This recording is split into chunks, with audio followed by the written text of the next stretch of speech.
I'm Tree and this is Stitchless TV, and today we're going to make a gorgeous batwing top, and we're going to make it out of this fabric that I bought years and years ago from the fabric district in Paris, and it was from a shop, I'm sure it was called Dreyfus, and it's got about 3 floors full, absolutely crammed full of fabric. It's unbelievable. We're also going to have ribbing, good old ribbing on there. And for the ribbing, because I just couldn't find it in my haberdashery supplies in the right colour, because I'm trying to match it up with the yellow on here, I'm just using this old jumper, and I'm going to really stretch it. All you need to do is you've got to make a big paper square. My paper square is 68 centimetres square. Now you probably can't get this paper, so you can use broadsheet paper. I think first of all, if you just sellotape 2 pieces of broadsheet together, because you want it bigger, because what you're going to do is you're going to hold it like that. Don't worry, it's not going to look quite like this. You're going to hold it like that, and you're going to fold back a piece which is going to represent the neckline, and then stick your arm out like that, and make sure you can see your hand poking out there, and then hold it with your chin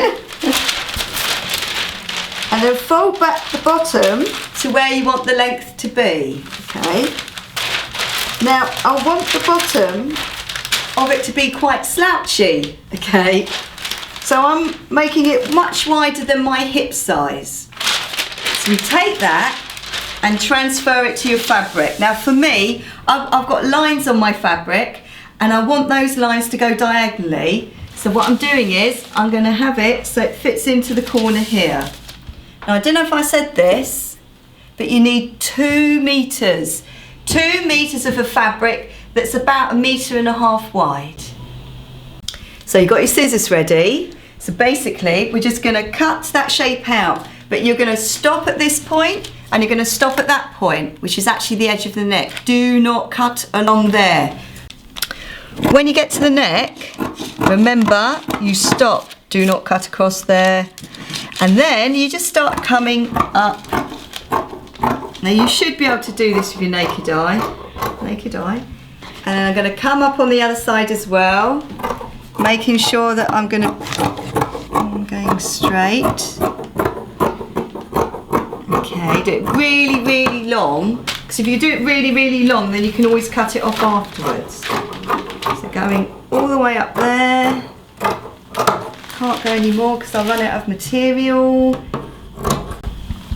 So if you're wondering what this great big rectangular thing is sticking up here that looks like a chimney, it's actually going to be a roll neck.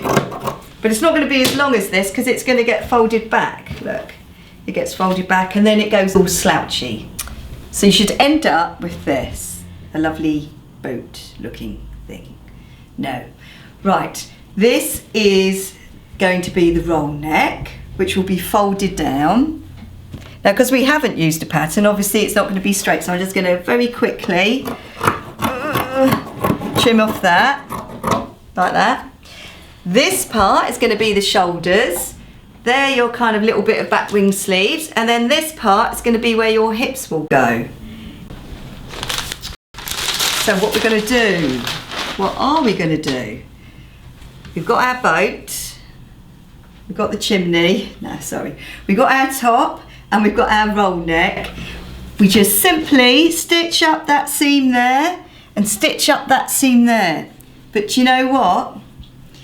Because it's on the cross and because my fabric is really slippery slidey, I'm going to give you a massive, enormous tip, okay? This is a really big tree tip. Bondaweb. Bondaweb. I never use pins. You know me always saying that I never use pins. I never use pins and I hardly ever do tacking. And the way around it is you cut Bondaweb really thin. I mean, what's this? This is about 2 mils. So I get a big strip of it and I go through it and I just cut thin strips of Bondaweb. And then what I'll do, before I actually sew it on the sewing machine, I put it in between the seam, really close to the edge, but not so close to the edge that it goes onto your iron, because that is such a nightmare. Right, so you put it really close to the edge like that, and then just press it all first. And really, it's a dream to sew then, because it's just all in position. Nothing moves around, it's brilliant. So you just put it in here like this, pretty close to the edge, not too close to the edge, remember me saying, because it's such a nightmare if it gets on that iron. Right, and just a bit of steam. See, it's an absolute dream to sew now, because everything's all glued into place. So it will be really easy. I've stitched up the roll neck, all down there, and this I've stitched along the shoulder seams. What's that bit of thread doing there? Get off. Okay, cut that off. And now we've got to leave a little opening for my hand here, and then I'm just going to do, look, what's that, 3 inches, don't know what it is in centimetres, down to the hem. Shall I try it on? Yes, right, let's have a look. Look, Farrah Fawcett, Charlie's Angels or what? Oh my God, that's fantastic. But it's not finished yet, because we've got to put ribbing here, good old ribbing, and we've got to put ribbing there. And remember, I'm using like contrast. I'm taking the yellow out of there. So let's quickly finish it off. Just to put the finishing touches on that roll neck, we've got to fold it down. You could leave it with a raw edge, but I don't know. I don't like the look of that. So I've tucked it in, and I've tucked it in enough for the raw edge to fall at the shoulder point, okay, just there. And then I'm going to match up the seams. So look, I've got that seam of the shoulder seam with the seam there. I'm going to quickly take it to the sewing machine and just do a little backwards and forwards stitch just to hold it. So we just put a little stay stitch there, zigzag backwards and forwards on the sewing machine, and then I did the same on the other side, and I tried to make it go into the seam so that you don't really see it. It's just gone in there. Look, you can't see it, can you? It's invisible. And now, ribbing. You don't know what ribbing is, do you? Ribbing's that stuff on the bottom of jumpers. Now usually you'd buy ribbing from haberdashery suppliers, but a lot of people don't have haberdashery suppliers near them, but they certainly would not be able to get ribbing in this colour, which is what I wanted to match the yellow on there. But I did have this lovely old jumper knocking around. So what you do, you've got to cut off that ribbing, leaving a bit of a seam allowance. So cut it off, leaving a seam allowance. Now this is going to get really stretched like that as much as possible on my iron, because it's got to fit that space in there. Okay, so I'm going to do that with the iron. Now I also need some ribbing for the cuffs. I could use that there, which I might just use actually, but I'm going to use that there. So let's cut off those. Now if you have a look at this, this is how it's going to look, except we're actually stitching them on. So you're going to have a cuff here, that's going to go into that little gap there. It'll be stretched in like that, look, stretched. I might have slightly overstretched that. This one's going to be along the bottom, and that one there. Now you don't have to use contrasting ribbing, just I liked the look of it for this. So that's why I did that. But when you apply the ribbing, you've got to turn it inside out. So we quickly turn it inside out. It will look a bit shabby inside out, but you won't see it later. So I've got a sleeve. This is my sleeve with the right sides together. No, that's not right sides together, that is, sorry. Right sides together, the seam going on the side seam, so the seam of the ribbon going onto the side seam. I'm going to stitch that in there like that. Can you see? So I'll go and do that now. So as you sew,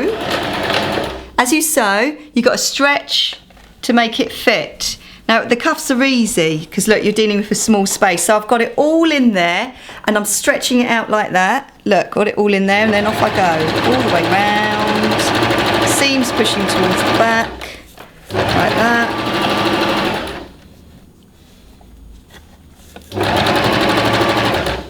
Now I haven't actually talked about zigzagging in this tutorial, I've just realised, but that's because my fabric is so synthetic, there's no way it's fraying anywhere.